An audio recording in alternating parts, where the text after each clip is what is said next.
So I say again to you, you cannot say that, you cannot respond to my point about the lack of contradiction in the manner in which you do, because that opportunity has been refused.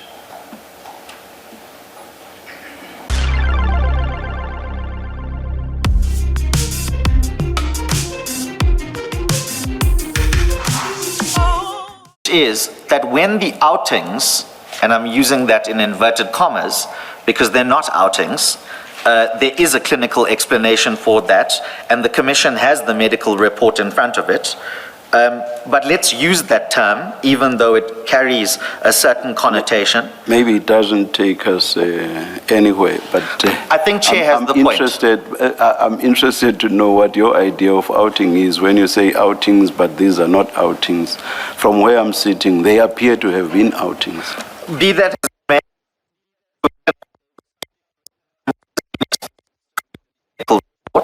so the point is to put to say, even if we accept, and I respectfully don't accept, but I accept what Chair posits to me, that they appear to be outings, even if we accept that that's the nomenclature, it's not to look at that in isolation from the medical explanation which has already been provided. That's the first point. The second point is to say, with the greatest of respect, that the criticism, and I'm not sure if it is a direct criticism or it's an indirect criticism, that those outings, in inverted commas, are not being dealt with in the latest medical report, is also because that represents a shifting of the goalpost. This medical report, which is now in front of the Commission, explains in particular what happened after Chair's ruling on the 29th of July and what was undertaken or not undertaken in that regard, and to the extent then there are references to historical facts that's also dealt with in this report, and those 7 or 6 other medical reports which have historically been tabled haven't been challenged in front of the Commission, and they stand as an explanation for those outings, you see, one way or another. Last time, and I will repeat even now, last time when you made a similar point about these reports not being challenged, I said to you, how do you expect them to be challenged when Mr. Carrim is resisting, strenuously so, to be examined by somebody who can actually challenge those reports? So it's a non-starter for you to talk about a lack of challenge. That's complete non-starter. I respectfully disagree with you for 3 reasons, and this is my third comment. In the first instance, the doctor has made himself available on more than one occasion to the Commission. It's not the doctor that the Commission wants to have assessed. It's not the doctor. Be that as it may, it's a less intrusive means that's available to the Commission in circumstances where the purpose of the examination is to run a parallel process to verify those clinical opinions. That's the purpose of getting the patient into a voluntary medical examination. The point I'm making is that the doctor... I'll listen to the rest of your rebuttals, because you say you disagree with me, and I think you said on 3 bases. Yes. So the first one, I do not accept at all. You may continue arguing on it, or you may proceed to number 2 and number 3. No, I won't. It's on the record, and that's sufficient for my purposes. Okay. The doctor's made himself available. Nobody's chosen to do anything about that. Nobody wanted to assess the doctor. So no, but may I finish? I apologize, Chair. That's simply not an answer to my point. With all due respect, though, I think we're speaking cross purposes, because what Chair is saying... We are not. I understand you perfectly, and I'm sure that you too understand me. To counter the question whether Mr.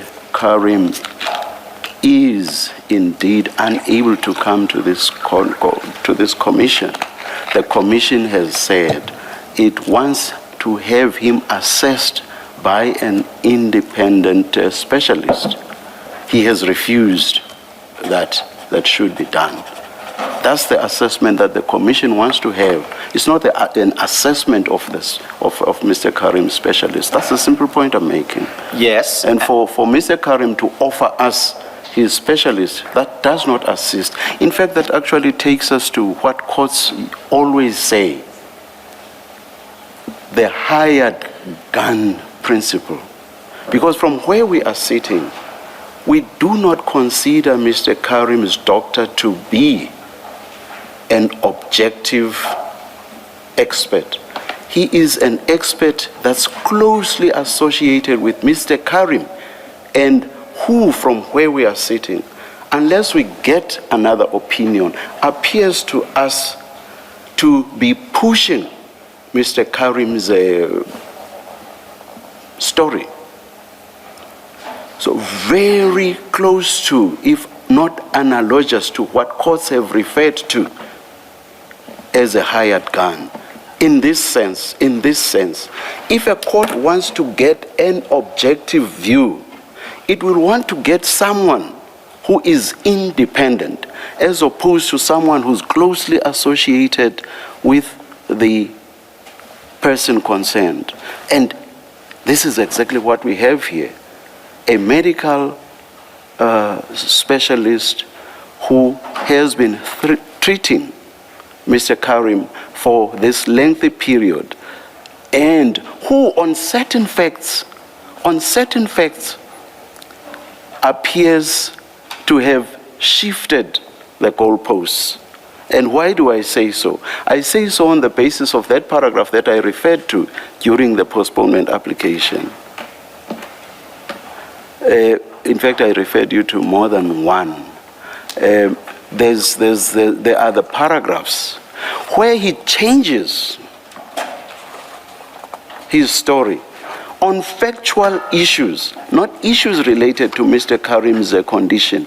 On factual issues, he changes his story, because he said a patient can only go out of the facility, only, underline only, if I allow them to go out. But once we got the Woolworths and the Kauai visits, all of a sudden, the doctor now changes tack and says, oh no, actually, even nurses do allow patients out.